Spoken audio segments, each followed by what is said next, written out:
The Simpsons watch TV. Maggie wants to grab everyone's attention, but she can't talk yet, so no one pays attention to her actions. Lisa says there's a program that teaches kids sign language. Maggie is so desperate to speak that she almost tries talking, because outside, a grandfather has been knocked over by a tree. Don't worry, little baby. Marge just finished an episode of the sign language class and can't wait to try it out. Maggie still won't speak. More.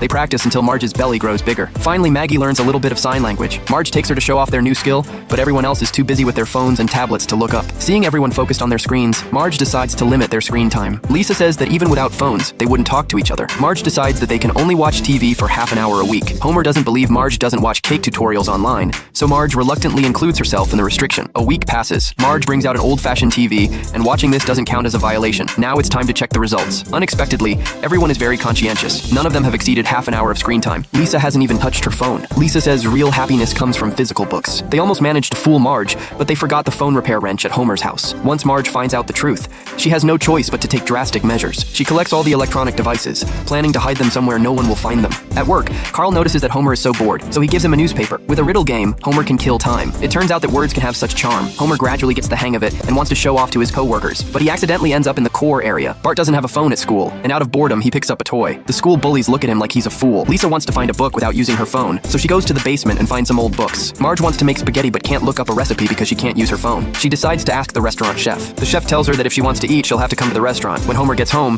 he finds Marge is missing. Bart hears something coming from the closet. He opens it and finds Marge watching her phone, even using dual screens. Homer starts to mock her. Marge says she was just looking up a recipe when she went online. She signs the family up for a class to cure internet addiction. Lisa protests, saying they don't even have an addiction. The Simpsons family goes to a correction center to treat their internet addiction. They discover that the environment is beautiful and the scenery is pleasant. The best part is that it's completely free, thanks to donations from wealthy tech moguls. They apologize for making people addicted to their products. Here, they don't need to use phones or tablets because there are many stimulating activities. Kids don't have to play shooting games. They use real guns to shoot instead. The family lives the no-internet life, but they can't seem to shake their internet addiction. Marge admits that breaking the addiction is harder than she thought. Homer says there's no need to quit. He explains that every era needs products to drain people's energy. Otherwise, wars will break out. First it was the old-fashioned TVs. Then scientists and businessmen invented computers and phones. These devices completely isolate people, preventing war. The family decides to talk to the headmaster. Marge plans to leave after saying goodbye to the doctor. But when they open the door, they find the staff still using computers, using patients' accounts to make money as internet trolls. They've borrowed a lot of online loans using patients' personal data and send out spam emails to profit from it. Marge condemns them, but the head of the facility is indifferent. The Simpsons plan to escape, but they realize that the place is heavily guarded. Homer's spelling skills come in handy as he changes garden to danger to trick the security guards into stopping. As they almost escape,